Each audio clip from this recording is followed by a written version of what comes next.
नमस्कार दोस्तों, एएफएम के मॉड्यूल ए के टॉप 50 एमसीक्यू सेशन के सेकंड पार्ट में आपका स्वागत है। पहले लेक्चर को आपने यदि नहीं देखा है तो उसका लिंक मैं डिस्क्रिप्शन में प्रोवाइड कर देता हूं। Please go through that lecture. आज हम लोग बाकी के क्वेश्चन से शुरुआत करेंगे।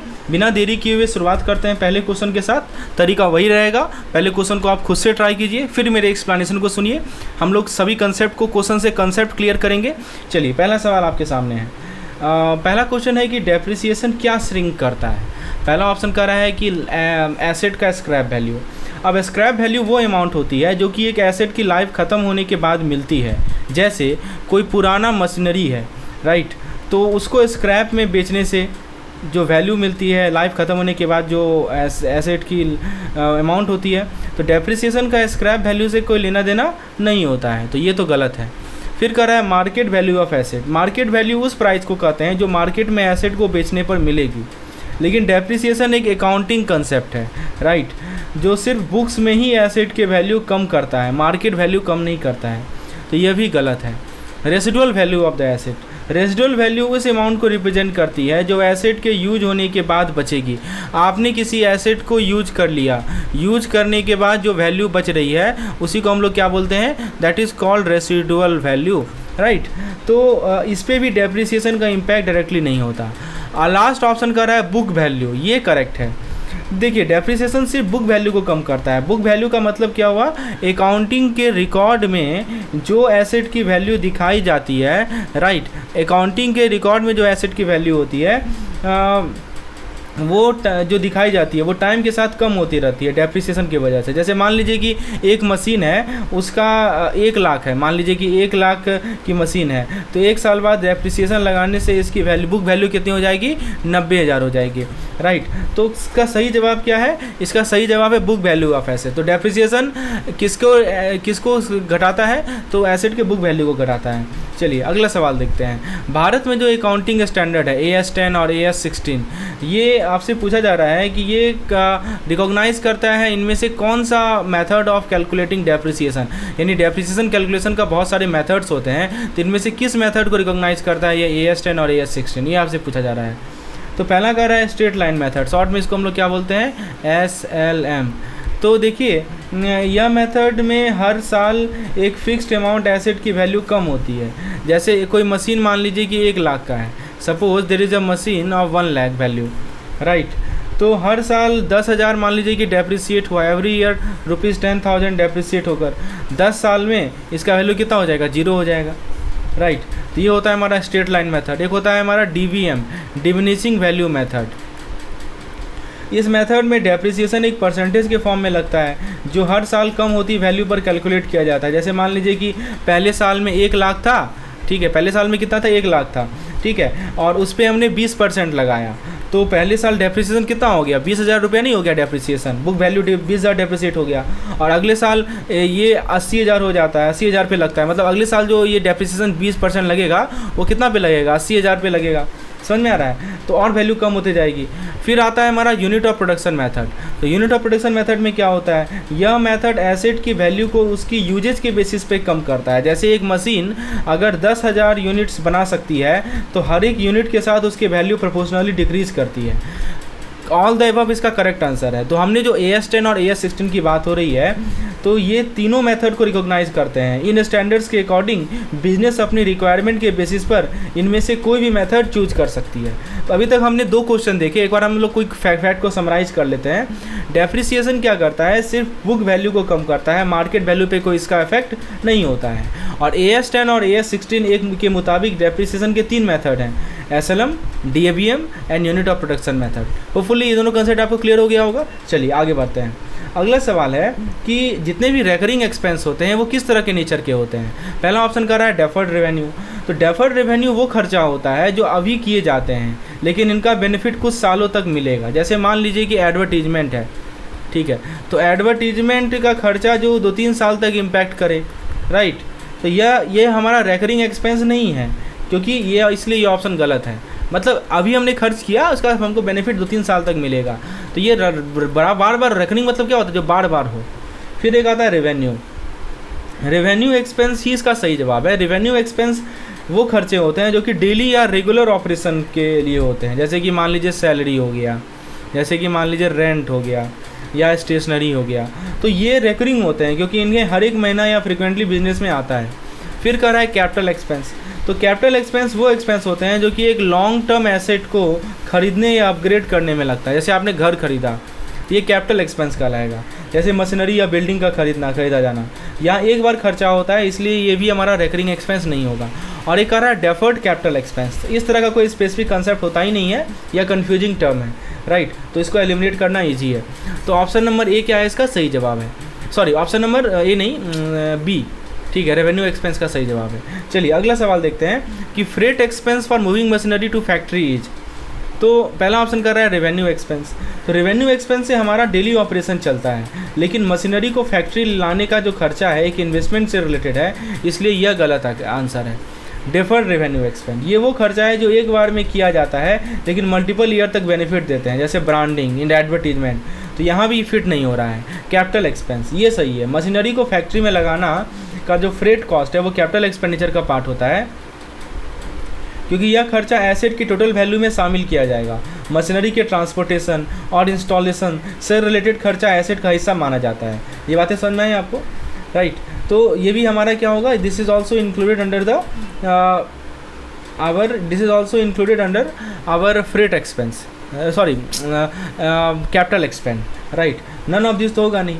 तो अभी इन दोनों क्वेश्चन से हमें दो कंसेप्ट मिला कि रेवेन्यू एक्सपेंस जो होते हैं वो हर रोज़ या फ्रिक्वेंटली होने वाले खर्चे होते हैं, जैसे सैलरी, रेंट और यूटिलिटी बिल। और फ्रेट एक्सपेंस जो होते हैं वो खासकर फ्रेट एक्सपेंस मशीनरी को फैक्ट्री तक लाने के कैपिटल एक्सपेंडिचर में आते हैं, क्योंकि यह एसेट की वैल्यू को इंक्रीज करते हैं, राइट। चलिए आगे अगले सवाल की ओर बढ़ते हैं। अगला सवाल है कि which of the following is incorrect. इनमें से कौन सा गलत है। पहला कह रहा है कि हमारा जो मशीनरी का डिफेक्टिव पार्ट का रिप्लेसमेंट होता है वो रेवेन्यू एक्सपेंस है।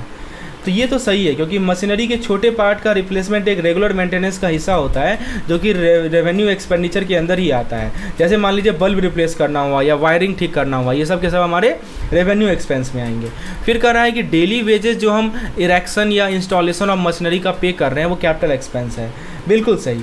मशीनरी इंस्टॉल करने का हर खर्चा, चाहे वो वेजेज ही क्यों ना हो, कैपिटल एक्सपेंडिचर में शामिल होता है, क्योंकि यह मशीनरी के इनिशियल कॉस्ट को बढ़ाता है। फिर कह रहा है कि under writing commissioning for issue of share is revenue expense. क्या लगता है, आपसे गलत पूछा गया है। देखिए, अंडर राइटिंग कमीशनिंग एक कैपिटल एक्सपेंस है, क्योंकि यह शेयर इशू करते वक्त एक बार का खर्चा होता है। जब आप शेयर इशू करते हैं ना, तब आपका ये अंडर राइटिंग का खर्चा आता है। तो यह शेयर का टोटल इशू प्रोसेस का हिस्सा होता है, इसलिए रेवेन्यू एक्सपेंस के अंदर नहीं आएगा। तो ये तो गलत हो गया। ये सही था, ये सही था। फिर कह रहा है कि excess of sale price of machinery over it written down value but less than cost price is stated as revenue receipt. देखिए, ये सही है। जब एक मशीनरी रिटर्न डाउन वैल्यू से ज़्यादा प्राइस पे बिकती है लेकिन उसकी ओरिजिनल कॉस्ट से कम, तो यह प्रॉफिट को रेवेन्यू रिसीट में जाता है, राइट। मैं क्या बोल रहा हूँ, एक मशीनरी है जो कि WDV से, जिसका प्राइस जो है WDV से ज़्यादा है लेकिन उसका ओरिजिनल कॉस्ट से कम है, तो रेवेन्यू रिसीट में माना जाता है, ठीक है। तो सही जवाब क्या है इसका, गलत पूछा था ना आपसे, तो गलत है हमारा option number C number option गलत है। चलिए अगला सवाल देखते हैं। अगला सवाल है कि एक एक्सपेंस को रेवेन्यू या कैपिटल क्लासिफाई किया जाएगा, वो किस बात पर निर्भर करता है। पहला कह रहा है कि काइंड ऑफ एक्सपेंस, यानी कि एक्सपेंस का नेचर बताता है कि वो हमारा डेली ऑपरेशन के लिए है या लॉन्ग टर्म इन्वेस्टमेंट के लिए, इसीलिए ये हमारा एक रेलेवेंट फैक्टर है। फिर कह रहा है कि duration of benefit of expenditure, अगर कोई खर्चा मल्टीपल ईयर तक बेनिफिट देता है तो वो कैपिटल एक्सपेंडिचर के अंदर आता है। अगर बेनिफिट शॉर्ट टर्म हो या एक अकाउंटिंग पीरियड तक हो तो वो रेवेन्यू एक्सपेंडिचर के आता है। तो ये ड्यूरेशन भी काम में आता है डिसाइड करने में कि रेवेन्यू है या कैपिटल है। फिर है कि effect of revenue earning capacity, अगर खर्चा रेवेन्यू अर्निंग कैपेसिटी को इम्प्रूव करता है, जैसे मान लीजिए कि आपने मशीनरी को अपग्रेड किया, ये खर्चा कैसा, ये आपका ओवरऑल एफिशिएंसी बढ़ाएगा तो वो कैपिटल एक्सपेंस में आएगा। और नॉर्मल मेंटेनेंस जो बस करंट फंक्शनिंग मेंटेन करता है तो वो रेवेन्यू एक्सपेंस में आएगा। तो ऑल ऑफ द अबव इसका सही आंसर होगा। तो एक्सपेंस को रेवेन्यू या कैपिटल क्लासिफाई करने के लिए सभी फैक्टर इंपॉर्टेंट है, चाहे एक्सपेंस का नेचर क्या है, चाहे आपका बेनिफिट का ड्यूरेशन क्या है, रेवेन्यू कैपेसिटी पे क्या इंपैक्ट पड़ेगा, ऑल दीज आर नेसेसरी। तो अभी हमने दो कंसेप्ट सीखा। पहला कंसेप्ट क्या सीखा कि जो हमारा अंडर राइटिंग वाला एक्सपेंस होता है, आप यहाँ देख सकते हैं, अंडर राइटिंग एक कमीशन एक कैपिटल एक्सपेंडिचर होता है, ना कि रेवेन्यू एक्सपेंडिचर, क्योंकि यह एक बार का खर्चा है शेयर इशू करते वक्त। और दूसरा पॉइंट हमने क्या सीखा कि एक्सपेंस को रेवेन्यू या कैपिटल क्लासिफाई करने के लिए नेचर, बेनिफिट का duration, impact on revenue earning capacity, इन सभी को कंसीडर किया जाता है। चलिए अगले सवाल की ओर बढ़ते हैं। ये सवाल बिल ऑफ एक्सचेंज से रिलेटेड है, तो ये देखते हैं हम लोग। सवाल पूछा जा रहा है कि जो हमारा एकोमोडेशन बिल होता है इसका पर्पस क्या होता है। पहला ऑप्शन कह रहा है टू फैसिलिटेट ट्रेड ट्रांजैक्शन। यह बिल काफ़ी जनरल स्टेटमेंट है। ट्रेड के लिए रेगुलर बिल का यूज होता है, यानी यहाँ देखिए ट्रेड कर रहा है ना, तो ट्रेड के लिए कैसा है, रेगुलर बिल यूज होता है। लेकिन एकोमोडेशन बिल का पर्पस कुछ और है, इसलिए यह ऑप्शन गलत है। To raise money without selling or buying goods when one or both parties are need of the fund. देखिए ये सही जवाब है। एकोमोडेशन बिल एक स्पेशल अरेंजमेंट है जहाँ पे दोनों पार्टी एक दूसरे के लिए फंड रेज करने के लिए बिल बनाते हैं। ये एक पार्टी ए है और ये एक पार्टी बी है, ये दोनों पार्टी एक दूसरे के लिए फंड रेज करने के लिए बिल बनाते हैं, चाहे कोई एक्चुअल गुड्स का सेल या परचेज ना हो। फॉर एग्जांपल मान लीजिए कि ए को पैसे चाहिए तो बी उसके लिए एक बिल ड्रॉ करेगा जो ए बैंक के थ्रू डिस्काउंट करा के पैसा अरेंज करेगा। तो यह म्यूचुअल हेल्प का एग्जांपल है। सी कर रहा है to finance actual purchase of sale or good. यह ट्रेड बिल का काम होता है। यदि हमें actual purchase of sale or good है तो ट्रेड बिल का काम होता है। ये हमारा एकोमोडेशन बिल नहीं है, नन ऑफ द तो नहीं होगा। तो आंसर ऑप्शन नंबर बी होगा। चलिए एक बहुत अच्छा सवाल है कि 1 जनवरी 2022 को एक्स ने एक बिल ड्रॉ किया वाई पे 40,000 का 3 महीने के लिए। तो बिल का मैच्योरिटी डेट क्या होगा? बढ़िया सवाल है। तो बिल का मैच्योरिटी डेट को कैलकुलेट करते वक्त मंथ को कैलेंडर मंथ के हिसाब से काउंट किया जाता है। तो यहाँ पे देखिए 1/1/22, उसमें 3 महीना आप जोड़ देते हैं, ठीक है, तो कितना हो जाएगा 1/4/22। और उसमें आपको पता होगा ना एक 3 दिन का ग्रेस ऐड करना होता है, NTP को 3 डेज़ ग्रेस ऐड करना होता है। तो 3 डेज़ ग्रेस ऐड करेंगे तो हो जाएगा 4/4/22। तो 4/4/22 हमारा क्या होगा? सही जवाब होगा। तो ये ग्रेस पीरियड के बारे में आपको जानकारी होनी चाहिए, मैच्योरिटी बिल में बहुत इंपॉर्टेंट है। तो अभी तक हमने इस पार्टिकुलर स्लाइड में 2 कंसेप्ट सीखे। हमने ये बताया कि एकोमोडेशन बिल का पर्पज है फंड अरेंज करना बिना कोई गुड्स बाय सेल किए जब पार्टीज़ को शॉर्ट टर्म पैसे की ज़रूरत हो। और बिल की मैच्योरिटी डेट करते वक्त ग्रेस पीरियड यानी कि 3 दिन जरूर ऐड करते हैं, जैसे कि हमने यहाँ पे किया है। दोस्तों ये जो कंटेंट है आपको हमारे AFM के कैप्सूल कोर्स में मिलेगा। यदि आपको कम समय है और यदि आप एक इफेक्टिव कंटेंट चाहते हैं जिसके माध्यम से आप पूरा का पूरा इफेक्टिव रिवीजन कर सकें, तो हमारा कैप्सूल कोर्स बहुत ही लाभदायक होगा आपके लिए। विशेष जानकारी चाहते हैं कैप्सूल कोर्स के बारे में तो मुझे व्हाट्सएप कर सकते हैं इस पार्टिकुलर दिए गए नंबर पर। चलिए अगले सवाल की ओर बढ़ते हैं। अगला सवाल है कि नोटिंग चार्ज क्या होता है? नोटिंग चार्ज कौन किसको पे करता है?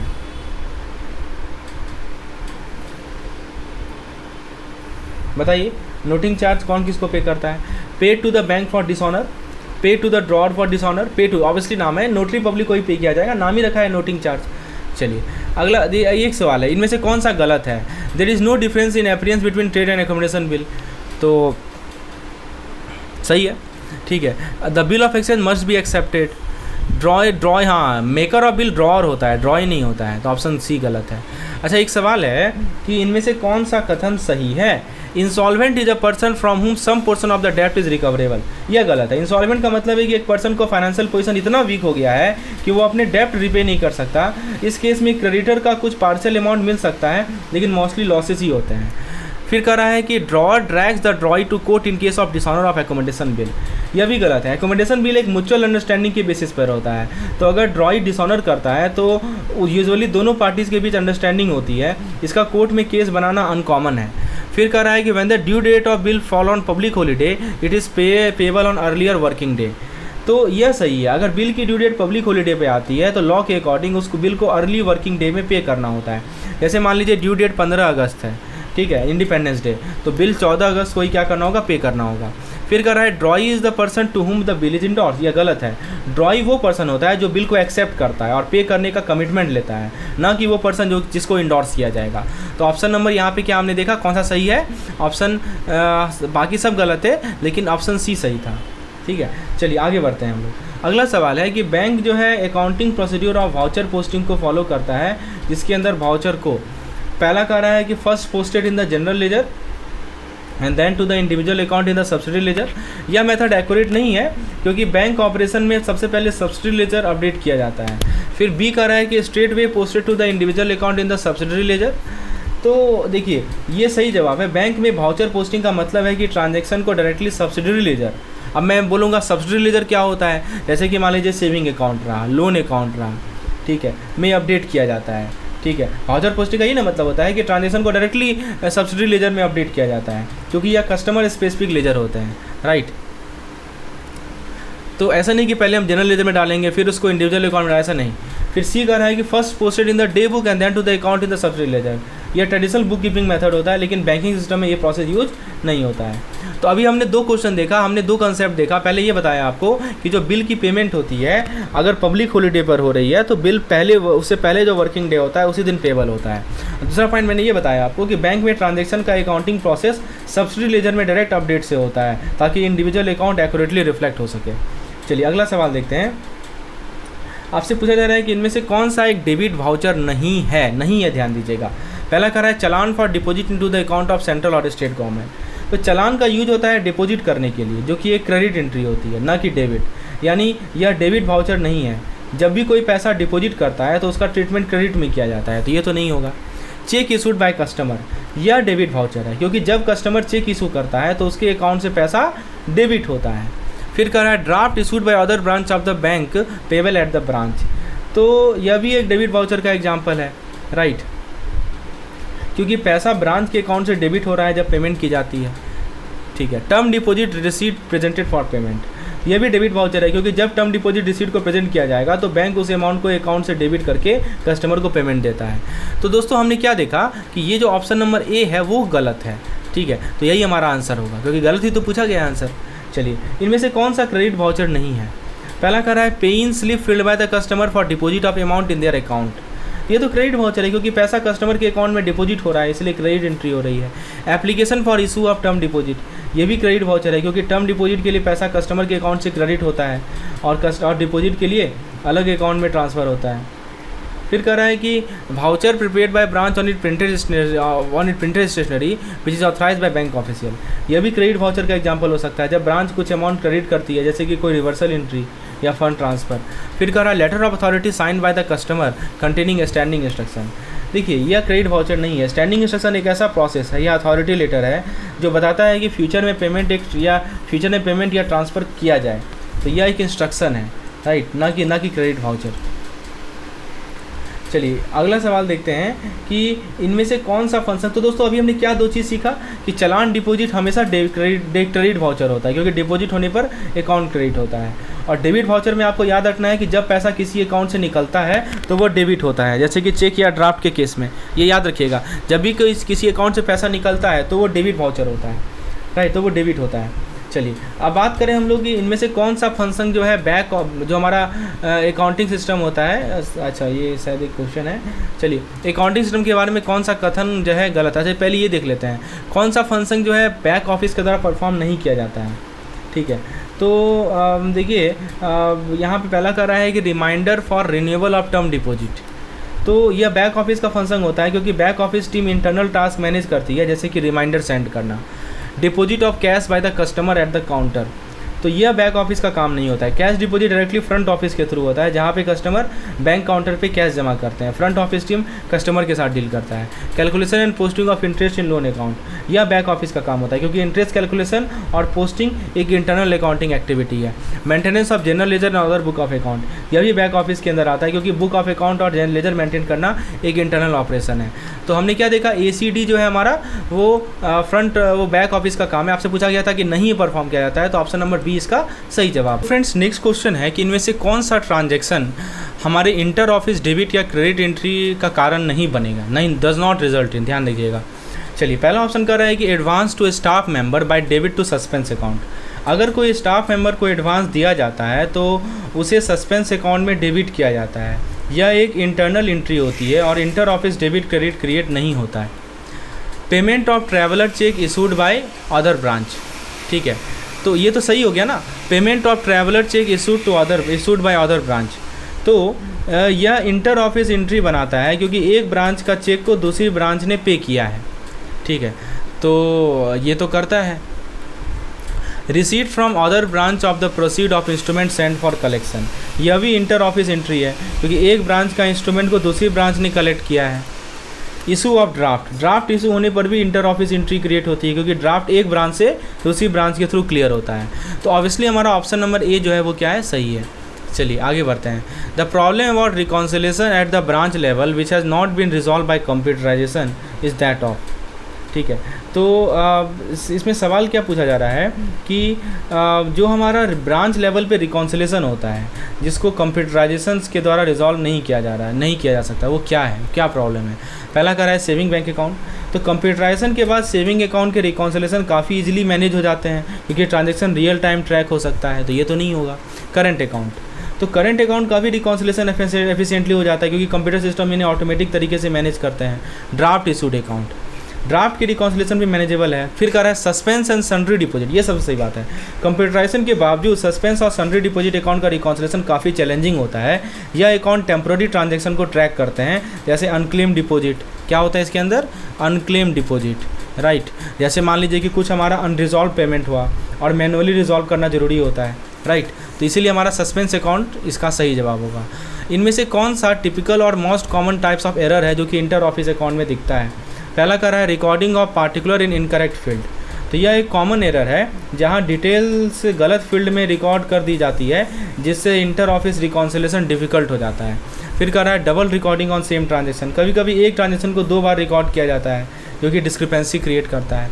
Posting of transaction in incorrect office account, गलत ऑफिस अकाउंट में ट्रांजेक्शन पोस्ट करना भी एक कॉमन मिस्टेक है, जिससे रिकॉन्सिलेशन कॉम्प्लिकेट हो जाता है।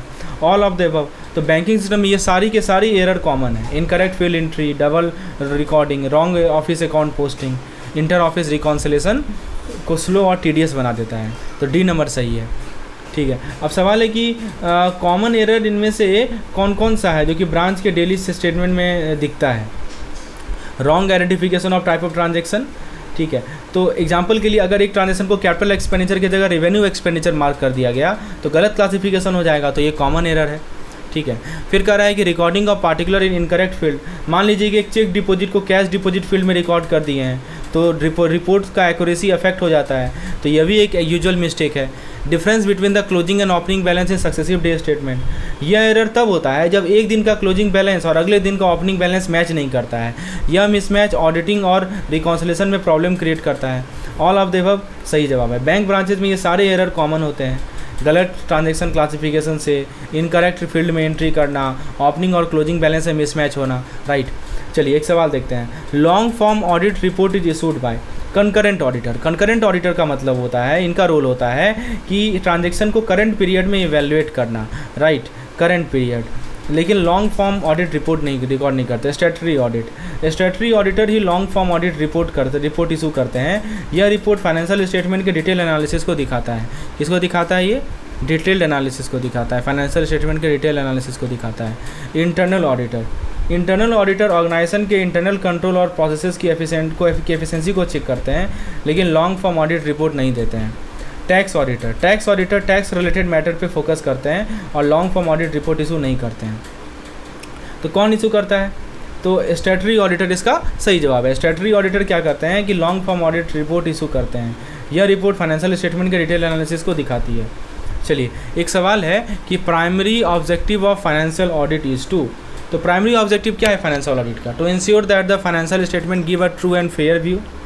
तो देखिए फाइनेंशियल ऑडिट का प्राइमरी ऑब्जेक्टिव ये इंश्योर करना है कि फाइनेंशियल स्टेटमेंट ट्रू और फेयर व्यू देते हैं। इसका मतलब है कि स्टेटमेंट इन्वेस्टर और स्टेक होल्डर को कंपनी की फाइनेंशियल हेल्थ सही तरीके से बताते हैं। डिटेक्शन ऑफ एरर, तो एरर का डिटेक्शन इंपॉर्टेंट है लेकिन प्राइमरी ऑब्जेक्टिव नहीं है। Detection and prevention of fraud, fraud का डिटेक्शन और प्रिवेंशन जरूरी है लेकिन यह भी प्राइमरी ऑब्जेक्टिव नहीं है। Enhance the share holder value, share holder value को इन्हांस करना एक ब्रॉडर ऑब्जेक्टिव है लेकिन फाइनेंशियल ऑडिट का प्राइमरी फोकस नहीं है। तो अभी हमने दो चीज़ें देखी। पहला चीज़ देखी कि लॉन्ग फॉर्म ऑडिट रिपोर्ट को स्टैट्यूटरी ऑडिट इशू करते हैं जो डिटेल एनालिसिस प्रोवाइड करता है, और फाइनेंशियल ऑडिट का प्राइमरी ऑब्जेक्टिव होता है कि फाइनेंशियल स्टेटमेंट ट्रू और फेयर वैल्यू देते हैं। चलिए उसके बाद कुछ और क्वेश्चंस हैं। इंटरनल ऑडिट जो है वो कौन करता है? तो याद रखिएगा जो हमारा इंटरनल ऑडिट है टैक्स एक्सपर्ट करेंगे क्या? तो टैक्स मैटर को हैंडल करते हैं वो तो नहीं करेंगे। ऑडिटर अप्रूव बाय आरबीआई, तो आरबीआई के द्वारा अप्रूव ऑडिटर भी बैंक के एक्सटर्नल ऑडिट के लिए होते हैं, इंटरनल ऑडिट का फोकस नहीं होता। लेकिन बैंक के जो अपने ही स्टाफ होते हैं वही इंटरनल ऑडिट कंडक्ट करते हैं, राइट। तो इंटरनल ऑडिट का क्या एम है? तो इंटरनल ऑडिट का प्रॉफिटेबिलिटी में नहीं, टैक्स प्लानिंग नहीं, एक्यूरेसी है, यस, इंश्योर करना कि हमारा जो अकाउंट ऑफ बुक है वो एक्यूरेट है और करेक्ट है। ठीक है, चलिए आगे सवाल है कि forensic audit is an examination and evaluation of financial statement for use of evidence in court. गलत है। ठीक है, सही जवाब है इसका मैनेजमेंट ऑडिट इज़ ऑलवेज, देखिए ये सही है कि आप कोर्ट में एविडेंस के लिए एग्जामिनेशन और evaluation of financial statement. Tax audit tax return का एनालिसिस है। Large borrower account normally subject होता है स्टॉक और रिसीवेबल ऑडिट के लिए, और मैनेजमेंट ऑडिट हमेशा कंडक्ट किया जाता है मैनेजमेंट, ये गलत है, हमेशा नहीं कंडक्ट किया जाता। तो ये था हमारा complete 50 MCQs from module A.